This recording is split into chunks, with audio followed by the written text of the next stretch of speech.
Let's talk about this Jacksonville State team, who I believe could be primed for a run this season. This JSU program a season ago, 14-18. They lose in the first round. This year, coming in picked 8th in the Conference USA preseason poll. They will be without their top 3 scorers after Kiki Tandy transferred. He was the #1 scorer in Conference USA a year ago. But Marcellus Brigham and Mason Nicholson highlight a strong front court. They welcome 10 newcomers, 9 transfers, including Jerron Pierre from Wichita State and Michael Hogue from St. Peter's. Those are the headliners. Their non-conference schedule, they make a trip to the Boardwalk Battle MTE featuring JMU and Stetson, 2 NCAA tournament teams from a year ago. They go to Missouri and open Conference USA play at Kennesaw State on January 4th. Now excited to be joined by Gamecocks head coach Ray Harper and the big man, Mason Nicholson, here on the show. Guys, thanks for joining us. Thanks for having us. Thank you. Well, Coach, last year's record could have been a little bit deceiving when you look at it. There was a lot of close games that didn't go your way down the stretch. How big of a focus was improving that this offseason? Well, we tried to improve several things. We felt like we need to really improve our perimeter shooting. Became a issue for us as the season went on. But like you said, we were in a lot of close games, and unfortunately, we weren't able to finish those. We need to finish those type of games this season. Coach Harper, college basketball obviously is evolving. You're bringing in 10 new guys. First of all, how do you manage that? And what are you most excited about for this group of newcomers this season? I think we got some versatility. We can play different ways. We can play big. I think we can play small, and we're still trying to figure out who we are right now. I'm sure there are a lot of teams trying to do that, but I think we got a chance. Obviously we're going to have to get production out of the big man here on a nightly basis, and the same with Marcellus, guys that have been through the wars of the Conference USA. So I like the group, but we just need to continue to get better each day. Now, when you look at this collective group and at the season ahead, what do you feel like are some of the biggest keys to you guys having more success this season? I think being consistent. We're going to have to shoot the basketball better from the three-point line, and we're going to have to be more consistent. We're going to rely on Mason to be double-figure rebounds, double-figure points every night. Marcellus needs to do the same. Once you've been in the program, been through the conference, and understand what the daily grind is, you just see kids continue to improve and be a little bit more consistent. And that's what we're going to look for out of these guys this year. You mentioned the big man, Mason Nicholson, taking a big step forward a year ago. He's a valuable piece to this team. What do you need out of him on a nightly basis?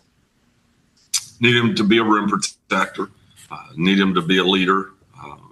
We're probably going to look for him to start the season the way he finished it. He had 14-13 in the conference tournament. I think he's capable of that, and I think he's gaining confidence each day in himself. Mason, most people don't realize that you're still fairly new to the game of basketball. You didn't start playing until you got into high school. What led to you picking up the basketball for the first time? I would have to give that to my high school coach. He kind of persuaded me into that. I was playing instruments, clarinet, trumpet way before, so it was something new to me, and I just wanted to put my mind to it. So it got me this far, and I'm excited. Well, it certainly feels like we missed a golden opportunity. Should have had you bring the instruments on. Are you still proficient? I feel like I am. I still play a little bit of my viola. I still got a little bit of that in me. Well, that's more than I can do. I can only play the radio, so I appreciate people with musical talent. But, Mason, this last year was your first full healthy season. You work your way into the starting lineup. When you went into this offseason, what parts of your game did you focus most on improving? I would definitely focus on my perimeter defense. I know, when I played smaller bigs, it was kind of iffy with me, but I wanted to work on that. And of course, my free throws, I know that was a big issue, especially for last season. So I wanted to improve that from way better. So I'm hoping that I can seal a lot of games from my free throw shooting. Now, Mason, one of the things that we've already touched on is the fact that there's a lot of newcomers on this team. You've been practicing with them this summer. You guys are a couple weeks into fall camp. Who are some of those newcomers that have already caught your eye? I would say my boy Jerron, JP, Wicked. He got a lot of new games, but for sure he caught my eye. He works hard. Goes in the weight room hard. Very confident. I like his shot. Another one is Mike. He tough. he played tough. I give him that. Well, certainly. And just everybody, honestly. We just all play tough. We all work hard. I like this group a lot. Well, certainly a lot of exciting pieces and hopefully an exciting year ahead. Coach Harper, Mason, thanks for taking some time to come on the show. No problem. Thanks for having us. Thanks for having us. Well, let's jump over to the studio now. Matt Warner, Paul Nazigan standing by. Guys, I know you like this team. Naz, listen, for a lot of coaches, 10 newcomers, you'd be a little nervous. Ray Harper doesn't care. He's done this, but they've had turnover before. He's going to coach them up the same way he always does. Hey, the portal's open. Might as well use it. That's right. But no, in all seriousness, I mean, Coach Harper's been a good coach for a long time. I mean, even when you had to do transfers the old-fashioned way instead of guys. So he knows what it takes to kind of bring guys in. They're bringing a lot of guys in. But here's the thing. It's not like just open the floodgates. He talks about a standard, and we're going to go find guys in the portal that meet the standard, that will uphold the standard, that's on the court, off the court. And here's the other thing.